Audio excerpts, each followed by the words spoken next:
Hi friends, என்ன பண்ணிட்டு இருக்கேன்னு பார்த்துட்டு இருக்கீங்களா? ஒன்றும் இல்லைங்க, ப்ளவுஸ் தானே ஸ்டிச் பண்ணிட்டு இருக்கேன். எங்கள் அத்தை வந்து எனக்கு ஒரு ப்ளவுஸ் ஸ்டிச் பண்ணி கொடு சார் அப்படின்னு சொன்னாங்க.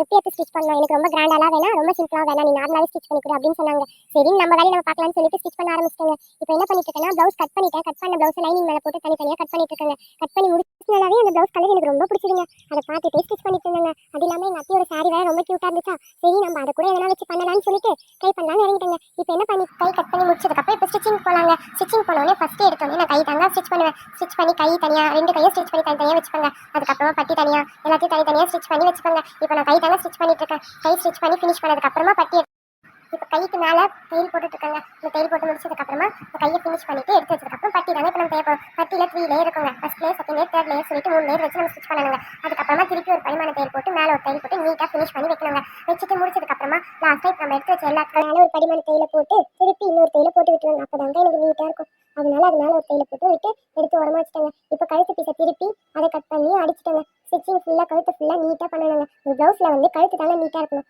இப்போது நம்ம தைச்சி முடிச்சு தனித்தனியாக வச்சுருந்த எல்லாத்தையுமே நம்ம ப்ளவுஸோட அட்டாச் பண்ண போகிறாங்க. பட்டி பீஸ் தனியாக அட்டாச் பண்ணுவாங்க. அதுக்கப்புறமா கை எல்லாத்தையும் அட்டாச் பண்ணி முடிச்சிருந்தாங்க. சாரி, நான் இதில் ஃப்ரண்ட் பீஸ் மட்டும் வச்சிருக்க மாட்டேன். ஏன்னா ஃப்ரண்ட் பீஸ் எடுக்கும்போது என்னால் எடுக்க முடியல.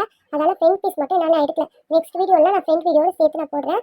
இப்போ வந்து கையை அட்டாச் பண்ணி முடிச்சு பீஸை பார்த்து அட்டாச் பண்ணாங்க. ஒரு பீஸையும் நீட்டாக அட்டாச் பண்ணாதாங்க நம்ம கஸ்டமர் எதுவுமே நம்ம சொல்ல மாட்டாங்க. அப்படி நம்ம மாற்றிக்கிட்டு என்ன அட்டாச் பண்ணிட்டோம்னா அது ப்ராப்ளம் அப்படி சொல்லிட்டு மறுபடியும் நமக்கு ஒரு வேலையை வைப்பாங்க. அதனால ஃபஸ்ட்டு செய்யும்போது நீட்டாக செஞ்சு கொடுத்துருந்தாங்க. இப்போ நம்ம எல்லாத்தையும் முடிச்சுட்டு இது அளவெல்லாம் கரெக்டாக இருக்கான்னு ஒன்ஸ் செக் பண்ணியிருந்தாங்க. செக் பண்ணிட்டதுக்கப்புறமா நம்ம வேலை முடிஞ்சிட்டு இதை ஸ்டிச் பண்ணி விட்டுட்டு அவுட்லுக் எப்படி இருக்குது நம்ம பார்ப்போம். அந்த அவுட்லுக்கை பார்க்கறதுக்கு முன்னாடி எனக்கு லைக் அண்ட் சப்ஸ்கிரைப் பண்ணி விட்டுருங்க. என்னால் முடிஞ்ச எங்கள் அத்தைக்கு சிம்பிள் அண்ட் கொஞ்சம் கிராண்டான ப்ளவுஸ் ரெடி பண்ணிட்டேன் ஃப்ரெண்ட்ஸ். தேங்க்யூ ஃப்ரெண்ட்ஸ், பாய்.